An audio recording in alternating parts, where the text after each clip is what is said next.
All right, get ready to dive into the world of dreams. You've been researching, and you've brought a really interesting mix of sources with you, like ancient texts, modern psychology, even that YouTube video, What Dreams Really Mean, Unlocking the Subconscious Mind from Quantum Wisdom. Pretty wild. Yeah. So you spend like 2 hours each night dreaming. No. And tonight, we're going to unlock the secrets of those dreams and figure out what different cultures and schools of thought have to say about their meaning. Dreams are so intriguing, don't you think? Because everyone has them. Yeah. It's a universal human experience. But get this, their interpretations are so different across cultures and history. It's amazing. Like, think about ancient Mesopotamia. Those people actually believed that their dreams were direct messages from the gods. Seriously. Imagine thinking you were getting divine texts like every night. Oh my gosh, the pressure. Like in the Epic of Gilgamesh, dreams were seen as omens and prophecies. Yeah, and the ancient Egyptians, they even had dream manuals. Yeah, like dictionaries for deciphering these messages. They thought dreams could foretell the future or warn them about impending doom. Like a bad omen. Exactly. Now, jump ahead to the Greeks and Romans. You have philosophers like Aristotle, who thought dreams were just reflections of our physical state, our body. But then you have Cicero, who believed they could actually predict the future. So fascinating how interpretations shifted. The ancients saw them as external messages, but the Greeks started to explore that connection between dreams and the human body. An internal reflection. Yeah. And it wasn't just Western cultures either. You found some sources about Native American traditions, right? Right. Where dreams were seen as a bridge between the physical and spiritual realms. Like they guided decisions and played a central role in rituals and healing. Totally. It highlights how differently humans have integrated dreams into their worldview and their understanding of themselves. And of course, we can't forget about religion. Oh, of course not. Dreams are in both the Bible and the Quran, often as divine instructions. Like, remember Joseph interpreting Pharaoh's dreams about the impending famine. Oh, yeah. Classic story. And in Hinduism and Buddhism, dreams reflect your karmic state. Exactly. So that adds another layer of complexity to interpreting the dream itself. It really does. Which actually brings us to a big shift in thinking when modern psychology came about. Okay. Instead of seeing dreams as messages from outside, figures like Freud propose they offer a window into our minds, our own minds. Freud's theories were groundbreaking. I mean, he believed that dreams were the royal road to the unconscious, It is a good quote. expressing our deepest, often repressed desires. Like, for example, he might say a dream about being lost in a forest symbolizes feeling overwhelmed or lost in life. That makes sense. It's not about the actual forest, but what it represents to you emotionally. It's like your subconscious is speaking to us in a symbolic language. Exactly. But not all modern psychologists agree with all of Freud's theories, right? But his idea that dreams provide insights into our subconscious that really revolutionized the field. It did, yeah. Now, Freud wasn't the only one looking into this. You also included some of Jung's work in your research, right? Yeah, Jung had a different approach. Instead of focusing on repressed desires, he introduced this concept of the collective unconscious, a shared reservoir of symbols and archetypes that we all tap into. Okay, so give me an example. If I dream about a snake, Jung might say that represents something primal, like a fear or instinct common to humans. Exactly. He believed these archetypes, like the shadow representing our dark impulses, appear in dreams to help us become more whole and balanced in our waking lives. It's really different from Freud. So we have these two huge figures in psychology with totally different lenses for understanding dreams. Yes. Where do more modern theories fit into this? Well, some of them focus on how our waking lives and our dreams are actually connected. Okay. Like the continuity hypothesis. That one suggests that dreams actually reflect our daily concerns and experience. So say you are stressed about a work deadline. You might dream about being chased or struggling to complete a task. That makes total sense. Like our brains are still working through anxieties even while we're sleeping. Exactly. And then there's the threat simulation theory, which says that dreams help us rehearse for potential dangers, like evolutionary. So it's like our brains have a built-in virtual reality program preparing us to face threats in the real world. That's kind of cool, but also a little creepy. I know, right? It's very interesting. It shows that our understanding of dreams is so complex. Yeah. And it keeps evolving. But all these psychological theories are compelling, but we can't forget to consider what is actually happening in our brains when we dream. Right, the science of it all. Exactly. So we've talked about the historical and psychological interpretations, but what about the science of dream? What's actually happening in our brains when we're in those dreamscapes? Well, neuroscience has revealed a lot about the mechanics of dreaming. Like, we know most dreaming happens during REM sleep. Right, REM sleep. Which is characterized by a bunch of things, like intense brain activity, rapid eye movements, and muscle paralysis. It's like our brains are putting on a show, but our bodies are totally still. Yeah.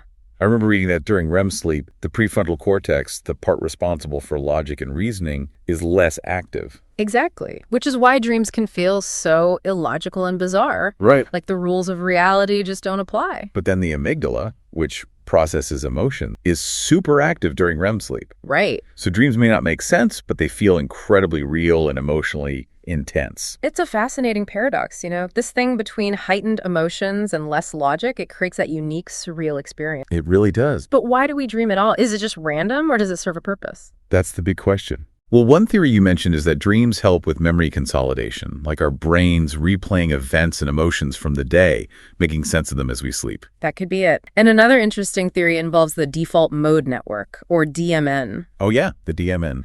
It's a network of brain regions that's active when we are at rest, daydreaming, or reflecting on ourselves. I read about that. It's like the brain's inner storyteller, creating narratives even when we aren't actively doing anything. Right. And it seems to be especially active during REM sleep. So maybe that means there's a link between dreaming and those self-reflective processes, Yeah, it's not just about storing memories, but also exploring our inner world, connecting ideas, and maybe even fostering creativity. Yeah, it's like dreams give our subconscious minds the freedom to roam, making connections we might not see when we're awake. Precisely.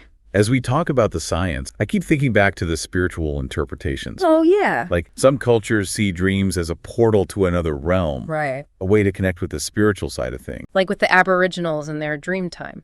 They see it as a way to connect with ancestral spirit. It's a stark contrast, isn't it? Science gives us the biological processes, and these cultural perspectives tap into a deeper meaning. It is interesting. It's like they're both approaching the same mystery from different angles, but both recognize the power of dreams and how we see ourselves and the universe. Yeah. And even though they might seem conflicting, both science and spirituality acknowledge that dreams give us a special look into human consciousness. Okay, before we get lost in dream interpretation, let's get back to that YouTube video. Sure. They say that even with all the research and theories, dreams still have this mystery about them. Definitely. We can analyze brain activity, explore symbolism, even induce lucid dreaming. But there's still this unknown, a feeling that dreams hold secrets we might never fully unlock. Which makes them so captivating, right? It does. They remind us there's still so much we don't know about ourselves, about the potential of our minds. Exactly. And that brings us to another cool thing you were curious about, lucid dreaming. Oh yeah, lucid dreaming. It's when you realize you're dreaming while you're in the dream, and sometimes you can even control what's happening. It's like something out of science fiction. Right. Being able to direct your dreams, like a movie. Well, it's real. There are techniques like reality testing and dream journaling that can help you become lucid. So you're training your mind to tell the difference between the dream world and reality. Exactly. And if you get good at lucid dreaming, the possibilities are incredible. They are. What are some of the benefits? What can you do with it? Well, people use it to face their fears, to work through anxieties in a safe environment. So it's like therapy, but in a dream. Kind of. Others use it to explore ideas or practice skills. Imagine rehearsing a speech or a dance routine without any limit. That's amazing. So you're not just watching, but actively participating and creating within the dream. Precisely. Lucid dreaming shows just how powerful and adaptable our minds are. It really challenges what we think is possible and blurs the lines between inner and outer world. I'm also really interested in the connection between dreams and creativity. Oh, yeah, that's a good one. You mentioned some great examples of artists and scientists who got inspiration from their dreams. The dream world is full of innovative ideas. Think of Salvador Dali. His surrealist paintings were heavily influenced by. He even came up with this technique, the paranoid critical method, to tap into his subconscious and turn dream images into art. It's like he wanted to blend dreaming and waking reality to bring the subconscious into the conscious through his art. Exactly. And then there's the chemist Kekulé, who had that famous dream of a snake biting its tail, which led him to discover the benzene ring structure. Wow. The random dream image led to a huge scientific breakthrough. And we can't forget Paul McCartney, who woke up with the melody for Yesterday. in his head after a dream. What a great story. A hit song straight from the subconscious. It shows how dreams can inspire creativity, problem solving, and even personal growth. So it's not just about interpreting them, but recognizing their potential to help us understand ourselves better. Absolutely. Dreams offer a unique space for exploration, experimentation, self-discovery. It seems like the key is to be curious and open to dreams. Yeah. Not just seeing them as random, but as a source of insight and inspiration, a path to deeper self-understanding. I agree. By engaging with our dreams, we start a journey of self-exploration. We unravel the complexities of our subconscious minds and discover hidden desires, fears, aspirations. Okay, before we drift off ourselves, what are some practical things our listener can do to explore their own dream and maybe tap into this source of insight? Well, one of the most effective things is keeping a dream journal. A dream journal? That seems pretty easy. How does that help? It's actually really helpful. By writing your dreams down as soon as you wake up, you can capture those images or emotions before they disappear. Oh, okay. And over time, you can start to see recurring themes, symbols, and emotions that might give you insights into your subconscious mind. It's like putting a puzzle together, looking for those patterns and connections. Yeah, exactly. It's a journey of self-discovery. You might realize certain dream symbols pop up when you're stressed, or that you have recurring dreams about some unresolved issue. The dream journal becomes this tool for reflection and understanding. I see.